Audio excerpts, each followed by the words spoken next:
ആ നാവിൽ ഇടുവാനുള്ള സമയം പോലും അനുവദിക്കുന്നില്ല mister Pappu.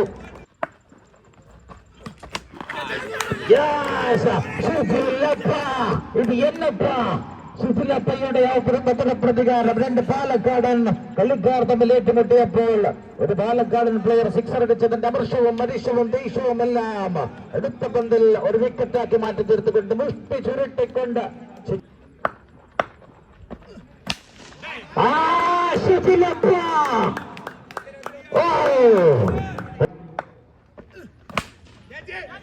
again up same revenge, same shot, same story, same climax. ശിഥിലപ്പ പന്തെറിയുന്നു, പപ്പ് സിക്സർ അടിക്കുന്നു. അടുത്ത പന്തിൽ ശിഥിലപ്പ പപ്പുവിനെ പുറത്താക്കുന്നു. പപ്പ് പന്തെറിയുന്നു, ശിഥിലപ്പ സിക്സ് അടിക്കുന്നു. അടുത്ത പന്തിൽ ശിഥിലപ്പയെ പുറത്താക്കുന്നു.